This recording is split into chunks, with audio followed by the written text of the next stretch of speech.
नमस्कार, जय हिंद। पूर्व सैनिकों के लिए आरपीएफ, एसआई और कांस्टेबल के लिए नया वैकेंसी आया है और चलिए उसको डिस्कस कर लेते हैं एकदम डिटेल में क्या वो वैकेंसी आया हुआ है। अब ये रेलवे प्रोटेक्शन फोर्स आरपीएफ में टोटल एक सर्विसमैन के लिए वैकेंसी है, एसआई और कांस्टेबल मिला के, दैट इज 465। अभी इसमें ये जो है वैकेंसी हम लोग एक एक करके डिस्कस कर लेते हैं। सबसे पहले सब इंस्पेक्टर एग्जीक्यूटिव, दोनों जो वैकेंसी आया है एसआई और कांस्टेबल, वो एग्जीक्यूटिव पोस्ट के लिए। एग्जीक्यूटिव का मतलब क्या है? That is for the official purpose, administrative role में आपको करना है काम या ऑफिशियली वर्क इसका है। तो यहाँ पे सब इंस्पेक्टर एग्जीक्यूटिव में ये जो सैलरी है, ये सैलरी इसका आप देख सकते हैं 35,400 से 1,12,400 पर मंथ का इसमें सैलरी रहेगा। सैलरी बहुत बढ़िया है। Number of vacancy, total number of vacancy है 452। Reserve post for ex serviceman 45 है इसमें। तो वैकेंसी कम है, कंपटीशन ज्यादा रहेगा। तैयारी अगर आपका इसमें बढ़िया है तो इसमें फील कर सकते हैं। लास्ट डेट टू अप्लाई 14 मई 2024। ये ऑनलाइन एप्लीकेशन इसके लिए फील हो रहा है। इसके लिए आपको ऑनलाइन एप्लीकेशन फील करना होगा। ये एप्लीकेशन इसका ऑनलाइन एप्लीकेशन फील होना स्टार्ट हो गया है। अब इसका जो करेक्शन डेट भी आपको, यानी आप ऑनलाइन एप्लीकेशन फिल करते समय मान लीजिए कोई किसी तरह का आपको तब्दीली करना है, कोई मिस्टेक हो गया, तो आप उसको 15 से 24 मई 2024 तक इसको करेक्शन कर सकते हैं। उसके लिए आपको टाइम मिलेगा 15 से 24 मई 2024। अब एसआई के लिए क्वालिफिकेशन क्या है? ग्रेजुएशन, ग्रेजुएट होना चाहिए। अच्छा, डिफेंस ग्रेजुएशन है तो भी आप इसके लिए अप्लाई कर सकते हैं, क्योंकि यहाँ पे वैकेंसी कम है। एप्लीकेशन फी भी लगेगा 250 रुपया। एक सर्विसमैन के लिए बात बोल रहा हूं, ये है एक सर्विसमैन के लिए 250 रुपया इसमें एप्लीकेशन फी लगेगा। ऑल ओवर इंडिया से, यानी पूरे भारत से इसमें पूर्व सैनिक अप्लाई कर सकते हैं। मोड ऑफ सिलेक्शन की बात करें तो यहाँ पे इंपॉर्टेंट देखिए, रिटन टेस्ट होगा सबसे पहले सीबीटी मोड में, कंप्यूटर बेस्ड टेस्ट, ऑनलाइन इसमें एग्जाम होगा। फिजिकल मेजरमेंट होगा और डॉक्यूमेंट वेरिफिकेशन होगा साथ साथ में। तो फिजिकल मेजरमेंट में वैसा कुछ नहीं है इसमें खास, जो खास है वो है रिटन और मेडिकल। तो ये दो फेज अगर निकल जाता है तो आप ये जॉब क्रैक कर सकते हैं आराम से, रिटन और मेडिकल। एग्जामिनेशन डिटेल्स क्या है इसका? टोटल 120 नंबर के क्वेश्चंस होंगे। टोटल मार्क्स जो होंगे वो भी 120 ही होंगे। अब टाइम कितना मिलेगा? 90 मिनट, यानी 1 घंटा 30 मिनट का टाइम मिलेगा। 1.5 घंटे का इसमें टाइम मिलेगा। नेगेटिव मार्किंग है क्या? जी हाँ, नेगेटिव मार्किंग है 1/3।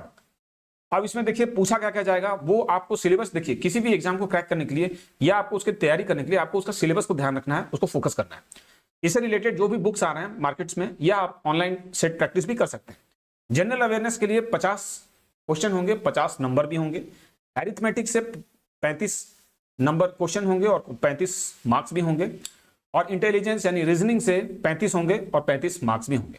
तो ये आपका इसमें अगर इसका जो पैटर्न देखें तो इसमें वेटेज जो ज्यादा है वो जीके जीएस का है, 50 नंबर के हैं, तो आप उसके ऊपर ज्यादा फोकस कर सकते हैं। ऐसा नहीं कि बाकी में नहीं करेंगे, बाकी में भी कर सकते हैं, लेकिन इसका वेटेज जो है जीके जीएस का ज्यादा है। अच्छा, ये जो एग्जाम है ये एसएससी और जो बाकी जो बैंकिंग का एग्जाम है उससे ये इनका पैटर्न थोड़ा अलग रहता है, तो आप इसको ध्यान में रखेंगे। नेगेटिव मार्किंग है 1/3, आपको पहले ही बता दिया गया है कि 1/3 ऑफ द इसमें नेगेटिव मार्किंग भी है। एज लिमिट का जो कट ऑफ डेट है वो है 1 जुलाई 2024। अब इसमें इससे रिलेटेड ज्यादा इंफॉर्मेशन आपको पैरा 5.1 सीरियल नंबर 3 में आपको दिख जाएगा, तो आप उसमें नोटिफिकेशन में जाके चेक कर सकते हैं। अब यहाँ पे आपको यहाँ पे दिया हुआ है, उसमें क्या दिया हुआ है? एक serviceman with at least 6 months continuous service after attestation, यानी डेट ऑफ अटेस्टेशन से अगर 6 महीने भी जिन्होंने सर्विस किया है वो इसके लिए आवेदन कर सकते हैं। इसमें जो रिलैक्सेशन मिला है वो क्या है? यूआर एंड ईडब्ल्यूएस के लिए 3 साल after deduction of length of service from age. इसको मैं नीचे बताऊंगा किस तरह से आपको निकालना है। कई बार हमारे सैनिक जो हैं पूछते हैं, तो उसको मैं नीचे बताऊंगा, आप उसके लिए धैर्य रखें। उसके बाद ओबीसी और एनसीएल कैटेगरी के लिए 6 साल का रिलैक्सेशन मिला है। एससी एसटी कैटेगरी के लिए 8 साल का रिलैक्सेशन इसमें मिला है। एज लिमिट जो है ये जनरल कैंडिडेट के लिए है 20 से 28 साल, एज ऑन 1 जुलाई 2024। अब एग्जाम्पल देखिए, इसको समझने का कोशिश कीजिए किस तरह से आप एज को इसको निकालेंगे और कैसे इसके लिए आप आवेदन करेंगे, आपको पूछने की आवश्यकता नहीं पड़ेगी। एग्जाम्पल मान लीजिए मैंने ऐसे ही साइमल्टेनियसली ऐसे ही रैंडमली में एक नाम ले लिया। आप अगर आपका ये नाम होगा तो उसको आप केयर मत कीजिएगा। हवलदार अजय सिंह, इनका जो एज है वो मान के चलिए 50 साल एज, हमने मान के चल रहे हैं। सर्विस वो 22 साल सर्विस करके आए सेना से। अब क्या करना क्या है, 50 साल जो उनका उम्र है उससे 22 साल को माइनस कर देना है, तो ये निकल के आया 28। यहां तक आपको समझ में आ गया। तो ये जो 28 साल है तो यहाँ पे एज लिमिट क्या है, 20 से 28। तो ये तो हवलदार जी जो हैं ये तो ऐसे ही एलिजिबल हैं यहाँ के अप्लाई करने के लिए।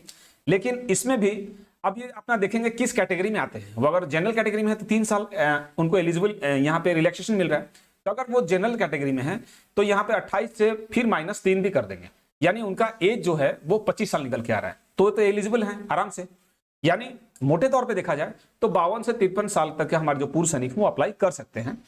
वो डिपेंड करेगा उनका एज और सर्विस के हिसाब से, आराम से निकाल सकते हैं, कोई इसमें डिपेंड नहीं है। यहां लिखा भी हुआ है एससी अगर कैटेगरी है तो 8 इयर्स का रिलैक्सेशन मिलेगा after deduction of length of service from as.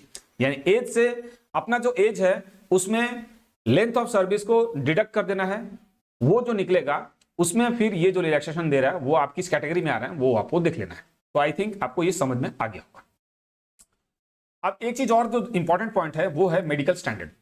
यहाँ पे मेडिकल स्टैंडर्ड जो इनका जो लेंगे मेडिकल लेंगे, मैंने पहले बताया था कि यहाँ पे रिटन और मेडिकल ही दो इसमें इंपॉर्टेंट पॉइंट है।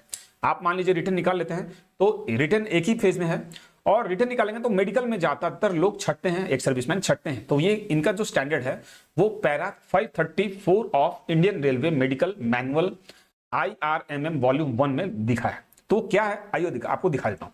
वैसे इसका लिंक मैं नीचे डिस्क्रिप्शन बॉक्स में भी पेस्ट कर दूंगा। मैंने रेलवे के जो साइट है वहां से निकाला हूं। अब देखिए ये 534 सीरियल नंबर है। यहाँ पे मेडिकल स्टैंडर्ड क्या चाहिए एक सर्विसमैन के लिए वो पूरा यहाँ डिटेल में दिया हुआ है। आपको परेशान होने की जरूरत नहीं, इसका लिंक मैं नीचे डिस्क्रिप्शन बॉक्स में दे दूंगा। वहां आप इसको क्लैरिटी के साथ डिटेल्स में पढ़ लीजिएगा और इसको समझ लीजिएगा, उसके बाद ही अप्लाई करना है। किसी भी जॉब को फिल करने के लिए आप एटलीस्ट उसको जो मेडिकल स्टैंडर्ड्स हैं क्या क्या वो नोटिफिकेशन है उसको पढ़ना अनिवार्य रूप से जरूरी है। उसको एक बार पढ़ लें, उसके बाद आराम से इसको इस फॉर्म को फिल करें। तो ये तो था एसआई के लिए। अगर मान लीजिए क्या आप हम डिस्कस करें कांस्टेबल एग्जीक्यूटिव, ये भी एग्जीक्यूटिव है यानी एडमिनिस्ट्रेटिव रोल ऑफिशियल वर्क के लिए है कांस्टेबल एग्जीक्यूटिव। इसके लिए भी ये जो सैलरी है वो क्या है 21,700 से 69,100 पर मंथ का इसमें सैलरी है। एसआई से इसमें सैलरी कम है लेकिन यहां पे वैकेंसी ज्यादा है। नंबर ऑफ पोस्ट कितना है 4,208। रिजर्व पोस्ट फॉर एक सर्विसमैन 10% रिजर्वेशन यानी 420 पोस्ट यहाँ पे एक सर्विसमैन के लिए रिजर्व है। अच्छा आपका अभी हो सकता है सवाल हो क्या हम एसआई और कांस्टेबल दोनों के लिए भर सकते हैं? जी हाँ भर सकते हैं, लेकिन वही है आपको 250 रुपये का उसमें चार्जेस लगना है। ऑनलाइन फी आपको देख के आप दोनों में फिल कर सकते हैं। इसके लिए क्वालिफिकेशन मैट्रिक पास चाहिए। तो कोई भी एक सर्विसमैन इसको भी भर सकते हैं, एसआई को भी भर सकते हैं, डिपेंड करेगा आपके तैयारी के ऊपर। इसका लास्ट डेट है 14 मई 2024। करेक्शन डेट इसमें आप ऑनलाइन फिल करते समय एक बार ध्यान से पढ़ लेंगे, उसके बाद ही ऑनलाइन, कोई हड़बड़ी नहीं है। लेकिन कोई प्रॉब्लम हो जाता है किसी प्रकार का करेक्शन करना है तो आपको मौका मिलेगा 15 से 24 मई 2024। एप्लीकेशन फी का हमने डिस्कस कर लिया। इसमें भी नेगेटिव मार्किंग है यानी कांस्टेबल के लिए भी नेगेटिव मार्किंग आपको होगा। ऑनलाइन एग्जाम होगा, सेम पैटर्न में एग्जाम है। इसमें भी 1/3 आपको यानी 3 गलती करेंगे तो 1 नंबर कट जाएगा। अच्छा यहाँ पे दोनों केसेस में एसआई और कांस्टेबल दोनों केसेस में क्या है, यहाँ पे उनको फिजिकल एफिशिएंसी टेस्ट नहीं देना है, भागना दौड़ना तो है नहीं, उनको केवल मेजरमेंट करना है। तो पूर्व सैनिकों जो हैं जो भी अप्लाई इसमें करेंगे उनका मेजरमेंट होगा, नाप तौल होगा, बस यही है। उसका हो गया फिजिकल, उनका फिजिकल हो गया। अब मोड ऑफ सिलेक्शन क्या है यहाँ पे वो देखिए। रिटन टेस्ट है, फिजिकल मेजरमेंट टेस्ट है, document verification and medical test. तो इतना ही है। तो इसमें भी दो ही इंपॉर्टेंट जो चीजें हैं वो ध्यान रखना है आपको, मेडिकल रिटन एग्जाम और मेडिकल एग्जाम। बस ये दो अगर निकल गया तो आप इसको क्रैक कर लेंगे। इसका भी जो एग्जामिनेशन जो डिटेल्स है, जो इसका जो पैटर्न है क्वेश्चन किस तरह से आएगा सीबीटी में, वो भी सेम है एसआई की तरह, केवल लेवल ऑफ जो क्वेश्चंस हैं वो थोड़ा अलग अलग रहेगा दोनों में। इसमें भी 120 नंबर को क्वेश्चन होंगे, 120 मार्क्स होंगे। इसमें हर क्वेश्चन का 1 नंबर मिलेगा और हर 3 गलत जवाब पे 1 नंबर आपका माइनस हो जाएगा। तो आपको ध्यान देना है कि नेगेटिव मार्किंग से आपको बचना है। जितना आता है उतना ही आप सही करें। टाइम ड्यूरेशन क्या है, इसमें भी 90 मिनट मिलेगा यानी 1.5 घंटे का टाइम इसमें मिलेगा। इसमें भी सेम पैटर्न है, जो कांस्टेबल का पैटर्न है वो भी सेम है। जनरल अवेयरनेस का 50 नंबर का क्वेश्चन होगा, मार्क्स भी उतना ही होंगे, 1-1 नंबर का है। एरिथमेटिक का 35 और रीजनिंग का 35। इसका पैटर्न आपको समझ में आ गया हो। बाकी डिटेल सिलेबस आपको नीचे मिल जाएगा डिस्क्रिप्शन बॉक्स में, वहां पूरा डिटेल में क्या एरिथमेटिक में क्या क्या पूछा जाएंगे वो आप एक बार देख लें। और जो बुक्स मार्केट में है उसको आप लेके उसको तैयारी करना शुरू करते हैं। नेगेटिव मार्किंग का हमने बता दिया। तो ये तो था पूरा डिटेल एसआई और कांस्टेबल के लिए। बाकी ये जो आपको मेडिकल स्टैंडर्ड्स के लिए जो इंपॉर्टेंट चीजें हैं, यहाँ जो पैरा 534 वॉल्यूम 1 में है, उसका रेफरेंस आपको नीचे डिस्क्रिप्शन बॉक्स मिल जाएगा। टेलीग्राम चैनल में भी इसको हम डिस्क्रिप्शन डाल देंगे, आप आराम से इसको चेक कर सकते हैं। मिलते हैं अपने नेक्स्ट वीडियो में, तब तक के लिए जय हिंद, जय भारत।